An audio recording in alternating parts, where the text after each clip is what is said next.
The puck drops and the arena disappears. Not because the crowd went quiet. There are 19,000 people in this building, making enough noise to vibrate the glass 3 inches off the ice, but because your nervous system stopped processing it sometime during warm-ups. What registers now is the specific scrape of an opposing winger's edge cutting into ice 6 feet to your left, and the low, controlled rasp of your own breathing inside the cage, and the dense, hollow percussion of rubber on composite as the puck moves through the zone below the dots. You have played 374 professional hockey games to get to this point. You have had 373 warm-ups before this one, and they all felt slightly different in ways you never fully articulated. But this one felt right from the first stride, and you noticed that, and you let it settle. You have it on your blade for 1.1 seconds. 2 bodies converge. You make the pass before they arrive. It connects. The red light comes on. The ice underneath your skates vibrates from the sound of it. This is your life, as every NHL level. You are 7 years old, and your dad has been flooding the backyard since the first week of December. He runs the garden hose after dinner when the temperature drops below -10, building the surface one thin glaze at a time, waiting for each layer to freeze before adding the next. It takes 11 nights to make something flat enough to actually skate on. You learn to stop by running into the chain-link fence at the far end of the yard. This works until it doesn't, and then you learn to stop properly. You spend the entire winter out there after school, sometimes past dark, until your mother flicks the back porch light 3 times, which is the signal that means now, not in 5 minutes. You come in. You unlace your skates at the door, your fingers too cold to feel the loops, and you are already thinking about tomorrow. You do not know yet that this is where it starts, that the rink doesn't care whether anyone is watching, that the hours accumulate whether they're recorded or not, and that the game will eventually produce a bill for exactly this much time spent on ice before anyone kept score. You are 9. Practice starts at 5:45 a.m. because the ice time is cheaper before the building warms up, and your parents trade off the drives without discussing it as a burden. The equipment costs more than your father lets on. New skates every 16 months because your feet will not stop growing. Tape, a new stick, registration, the cost of sharpening. The total is somewhere your parents keep to themselves, and you absorb this the way children absorb things they aren't meant to. Sideways, completely. Your coach keeps you at center because you read the ice. Not the fastest skater on the team, not even close, but you see where the play is going before it gets there, and at 9 years old, that is rare enough to matter. You start keeping a notebook where you draw plays from games you watched on television, tracing the lines of where the puck went and where it should have gone instead. Your mother finds it under your bed. She doesn't mention it. She buys you a second one. In the district championship, your team loses in overtime. You cry in the locker room with your helmet still on. Your dad waits in the hallway without saying anything. On the drive home, he tells you the overtime goal was a good shot. You say nothing back. The conversation isn't about the shot, and both of you know it. You are 13. The tryout is at a facility 2 cities over, and for the first time there are scouts. Actual scouts with clipboards and the specific stillness of men who watch for a living, standing behind the glass. You know which side they're on before the session starts. You play differently with them watching. Not worse exactly, but differently, with a self-consciousness that costs you a fraction of a second in transition. You learn over the course of this season to stop noticing them. It takes until March. This is the first level where the gap between players begins to mean something permanent. Every kid at AAA was good once. What separates them now is the work they did in between. The ones who will move up are the ones who cannot leave it alone, who watch video when no one assigns it, who stay on the ice when the Zamboni is already warming up outside the gate, who are still thinking about the third period when everyone else has moved on to dinner. You are one of them. You aren't sure yet if this is an advantage or just a different kind of sentence. You are 16 when a CHL franchise selects you 54th overall. This draft does not make the national sports broadcast. Your family watches it on a live stream with buffering issues on the laptop in the kitchen. You are now billeted with a family in a city you've never visited. You eat dinner at their table. You sleep in a room with a closet half full of the previous player's things that nobody fully cleared out. Your billet mother learns that you don't drink milk. She adjusts without making it a moment. This small thing, unrequested, never acknowledged, is quietly one of the kindest adjustments anyone makes for you that year. The stipend is $390 a week. The bus to road games is up to 7 hours depending on the destination, with seats that recline 14 degrees and stop there. By February, you can tell which highway you're on by the sound of the road beneath the tires. The veteran in the row behind you has been in this league for 4 years. He sleeps through all of it. You watch him sometimes and try to figure out what that costs. You are 18. The arena in Las Vegas is full and temperature controlled, and everything inside it is designed to be watched. Your family flew in. Parents, your brother who used 2 vacation days, your grandmother who has never seen a full hockey game and is wearing a jersey that is enormous on her. They are somewhere in the lower bowl. You cannot see them from where you're sitting. The first round passes. You are projected in the second. Every pick that isn't yours waits add to the chair. Your agent's phone lights up between picks 31 and 32. He doesn't look at you when he reads it. Then he does.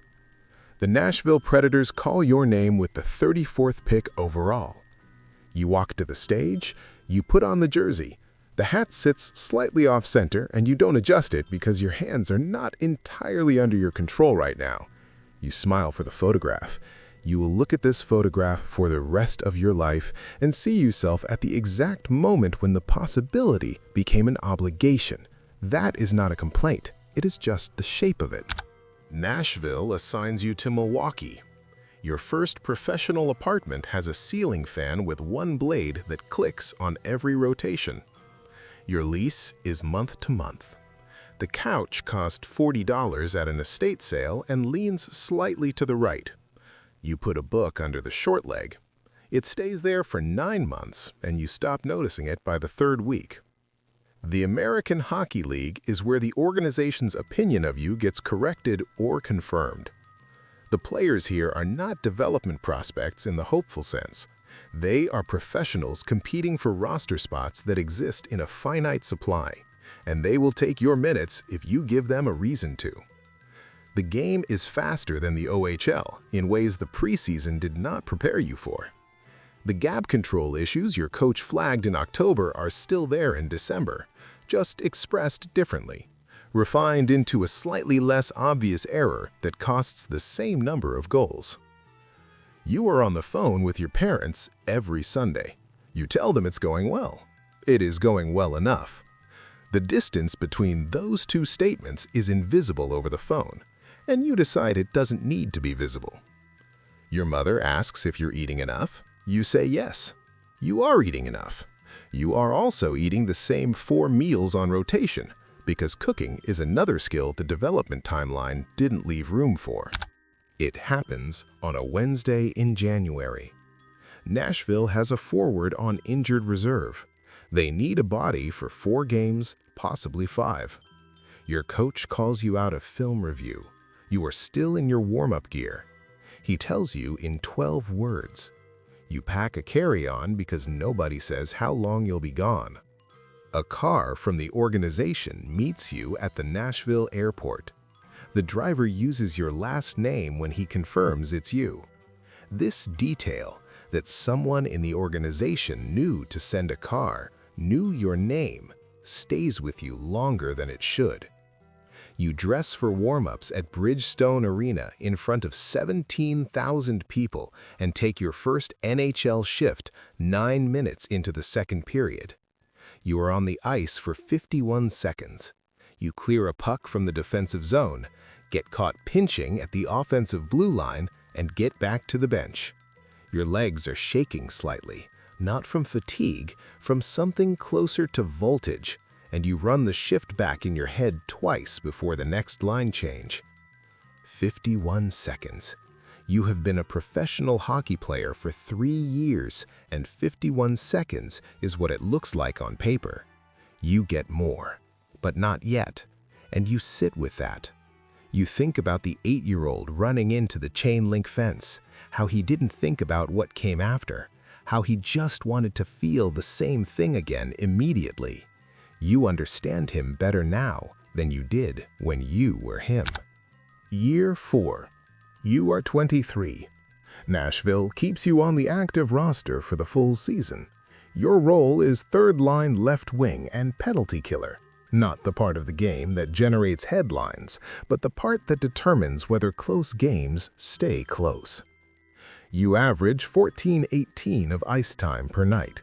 You are responsible for neutralizing the forwards the other team most wants to use, and you are good at this in the specific, unremarked way that only appears in defensive zone metrics and the shorthand notes of coaches who have logged enough seasons to recognize the difference between a player who tries hard and a player who understands the game.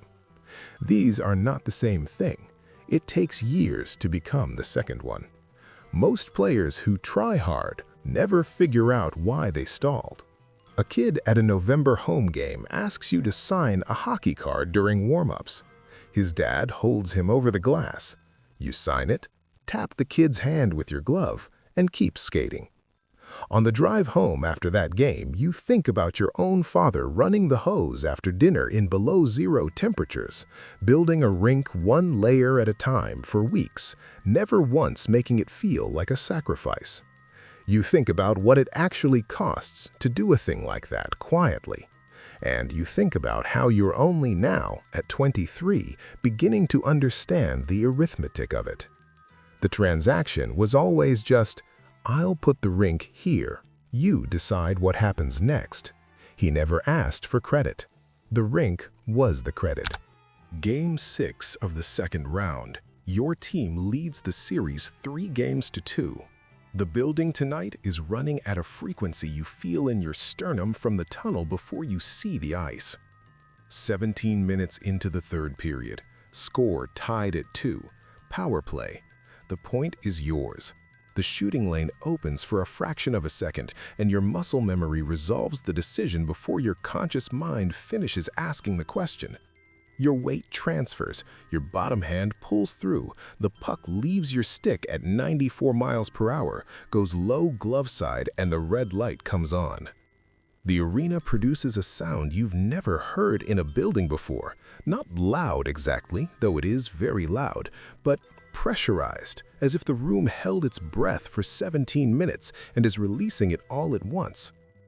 Your teammates find you, and the pile of them takes your skates off the ice, and you go down laughing, and the ice is cold through your jersey, and the noise is still there, still at that same frequency, and you stay down for a second longer than necessary because you want to hold the exact weight of this before it becomes a memory you carry instead of a moment you're inside. You think about the carry-on bag, the clicking ceiling fan, the 51 seconds.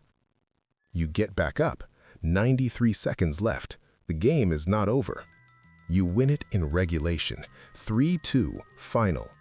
In the handshake line afterward, the opposing center, a 12-year veteran you grew up watching on television, grips your hand and says, "Good series." That is all he says. 2 words from a man of very few of them.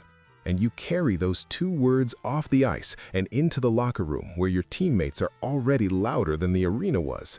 And you sit in your stall and take your skates off and think about the backyard rink, the chain link fence at the end, the porch light flicking 3 times, the way you were always already thinking about tomorrow.